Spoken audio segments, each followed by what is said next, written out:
Alright guys, just wanted to do a, hopefully, quick video just about some of the cards I got today from the local Yu-Gi-Oh! Magic and, well, general card playing club.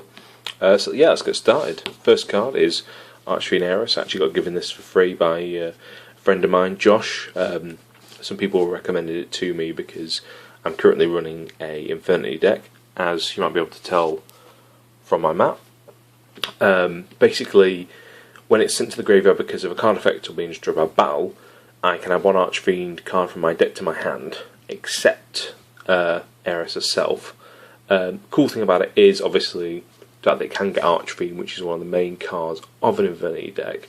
Not sure how useful it would be in mine. At the moment, I've just sort of put together as many Infinity cards as I can with sort of as many staple spells and traps as possible.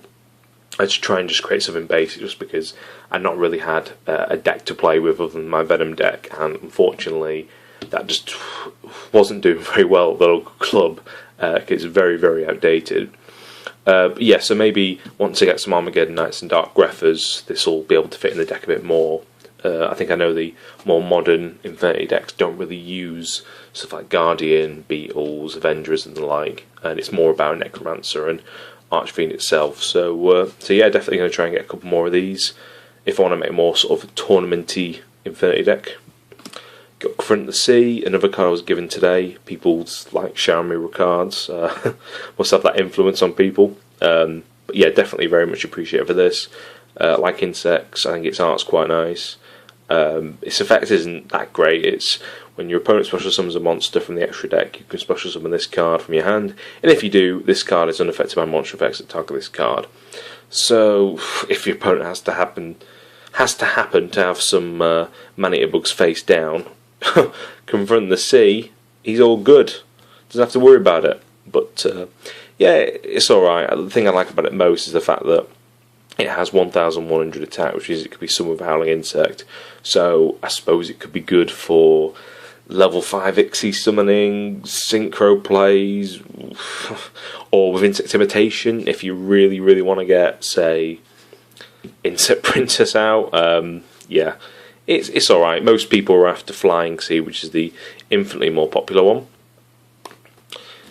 Underworld Fighter Balmung, got this guy today. Basically got it from a pack. The local Yu-Gi-Oh club basically has a thing of, when you enter, you pay £2 to get him, and you get a random chance, you get a raffle ticket, and you can win a pack. And I did manage to get this guy. When he's destroyed by a card effect and sent to the graveyard, you can target one level 4 or lower monster in your graveyard, except this card, and special summon that target. Basically, just wanted to get him. I can make him with Avenger and Necromancer in my Infinity deck. It's more of a case of I've not really got a lot of cards in my extra deck at the moment, so this guy's in there until I find something better. Who knows, he might stick about, depending on how useful he is. But yeah, card art's pretty cool. Level 4 Synchro, you don't really see a huge amount of those, so yeah, pretty cool.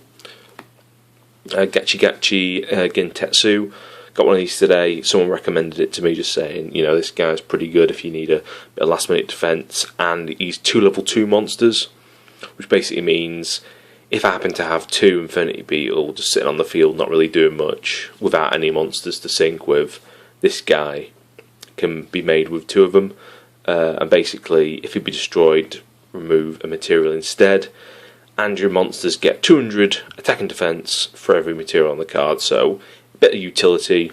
I quite like him. Super rare, and he looks pretty beastly as well.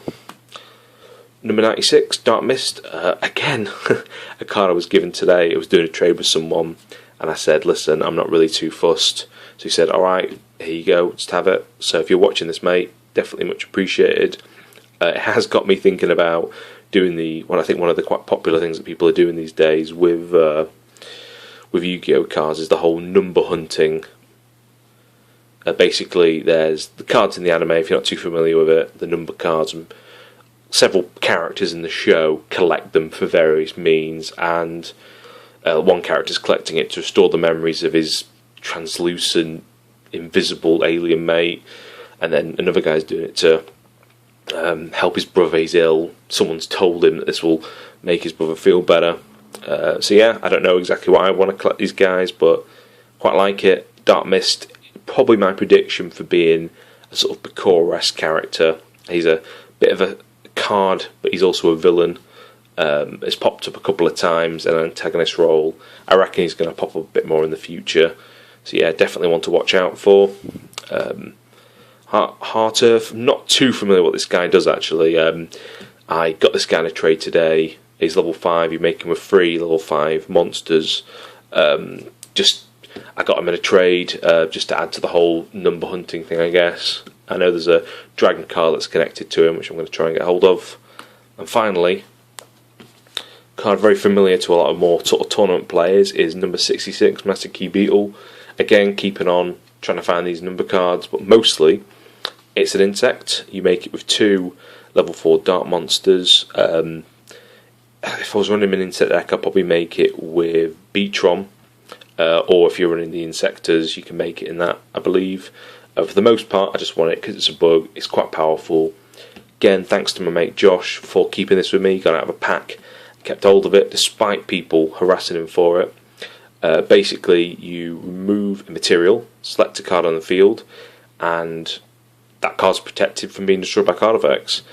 And if this card will be destroyed, you can destroy one of the protected targets instead. And there's a pretty cool lock you can do with Safe Zone, because Safe Zone protects Master Key Beetle, and Master Key Beetle protects Safe Zone. So yeah, I'm going to try and get some of those. I think X, if you still got the spaceship deck, I think Safe Zone does have one of the core monsters on it. Crystal Core, I think, but it's been a while since I've seen one. So yeah, definitely my recommendation to X for that. And if anyone else has got Master Key Beetle, I'm sure you're already aware of the combo. But yeah, that's pretty much all for now. Going to try and keep hunting these numbers, try and get a couple more. I think I've got a few floating around my folder. But yeah, hopefully you've enjoyed this video. I'll try and keep people updated with my trades, maybe at some point even go from my folder. So yeah, keep watching the channel. If you like this video, give it a like, put a comment. In fact, if anyone else that likes the number cards, post up telling me your favourite number and why. If it's powerful, you like the art, whatever, just give us a comment, and I'd like to hear your thoughts. So yeah, for now, I'll be signing off.